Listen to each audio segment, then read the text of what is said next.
آئیے آج کے اس تفصیلی جائزے کا آغاز کرتے ہیں۔ ہم ایک ایسی گہری اور تاریخی دعا پر بات کرنے والے ہیں جسے شدید نا امیدی اور گھبراہٹ کے وقت ایک مضبوط اور آخری سہارے کے طور پر جانا جاتا ہے۔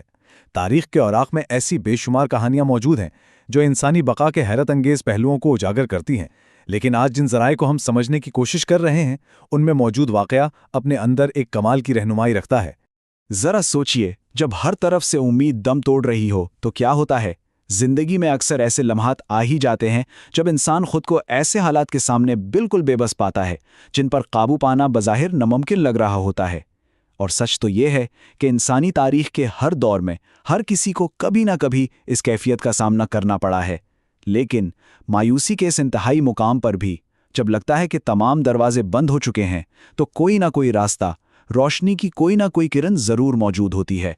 گہرا اندھیرا، بے کراں سمندر اور مکمل بے بسی، ذرائع میں جس مخصوص تاریخی منظر کا ذکر ہے وہ کچھ ایسا ہی ہے۔ حضرت یونس علیہ السلام ایک بڑی مچھلی کے پیٹ میں قید ہیں۔ یہ کوئی عام سی قید نہیں تھی، بلکہ یہ وہ مقام تھا جہاں سے بچنے کی بظاہر کوئی امید یا کوئی انسانی سہارا موجود نہیں تھا۔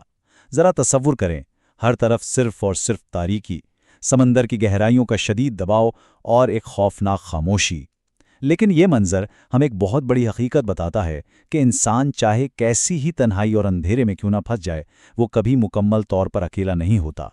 اب جو بات سب سے زیادہ دلچسپ ہے وہ یہ مستند ترین بنیاد ہے۔ سورۃ الانبیاء کی آیت نمبر 87، یہ وہ قرآنی ماخذ ہے جہاں حضرت یونس علیہ السلام کے اس واقعے اور ان کی اس مخصوص دعا کی پوری تفصیل محفوظ ہے۔ یہ محض تاریخ کی کسی کتاب کا ایک عام باب نہیں ہے، بلکہ ایک ایسا الہامی حوالہ ہے جو صدیوں سے انسانوں کے لیے مشکل ترین وقت میں رہنمائی کا سبب بنا ہوا ہے، اور ذرائع کے مطابق بالکل یہیں سے اس دعا کی اصل اہمیت اور افادیت ثابت ہوتی ہے۔ اس انتہائی کمزوری اور بے بسی کی حالت میں جو الفاظ ادا ہوئے وہ بہت طاقتور ہیں۔ لا الہ الا انت سبحانک انی کنت من الظالمین۔ ان عربی الفاظ کی گہرائی کمال کی ہے۔ یہ ایک نہایت عاجزانہ پکار ہے، ایک ایسا اقرار ہے جو سمندر کی تہہ اور مچھلی کے پیٹ جیسی تاریک جگہ سے نکل کر سیدھا آسمانوں تک پہنچا۔ اس دعا کی سب سے بڑی خوبصورتی ہی اس کی سادگی اور گہرے روحانی اعتراف میں چھپی ہے۔ اگر ہم ان الفاظ کے مطلب پر غور کریں تو اس کا ترجمہ کچھ یوں ہے: تیرے سوا کوئی معبود نہیں، تو پاک ہے، بے شک میں ہی ظلم کرنے والوں میں سے تھا۔ یہاں دو باتیں بہت اہم ہیں۔ پہلی یہ کہ اس میں کائنات کی سب سے بڑی طاقت کی پاکی اور وحدانیت کا اقرار کیا گیا ہے، اور دوسری اپنی غلطی اور خامی کا مکمل اعتراف ہے۔ اور سچ پوچھیں تو یہ اعتراف ہی دراصل نجات کی کنجی بنا۔ جب اپنی کمزوری کو دل سے مان لیا جاتا ہے تو یقین جانیے حالات کا رخ بدلنے کے امکانات فوراً پیدا ہو جاتے ہیں۔ تو نتیجہ کیا نکلا؟ یہ عاجزانہ دعا بارگاہ الہی میں قبول ہو گئی۔ ذرائع واضح طور پر بتاتے ہیں کہ انہی مخصوص الفاظ کی بدولت حضرت یونس علیہ السلام کو مچھلی کے پیٹ کی ان خوفناک تاریکیوں سے نجات دے دی گئی۔ یہ ایک ایسا غیر معمولی اور ناقابل یقین ریسکیو تھا جو یہ ثابت کرتا ہے کہ سچے دل سے مانگی گئی معافی کبھی رائیگاں نہیں جاتی، چاہے حالات انسانی عقل کے حساب سے کتنے ہی ناممکن کیوں نہ لگ رہے ہوں۔ اور یہ چیز بڑی خوبصورتی سے واضح کرتی ہے کہ اس تاریخی واقعے کا آج کے دور سے کیا تعلق ہے۔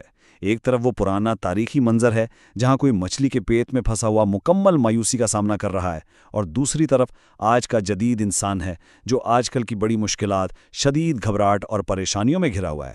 دونوں صورتوں میں بنیادی احساس بالکل ایک جیسا ہے، بے بسی کا احساس۔ اسی لیے یہ صدیوں پرانے الفاظ آج کی شدید مشکلات میں بھی ایک انتہائی طاقتور ہتھیار کے طور پر استعمال کیے جاتے ہیں۔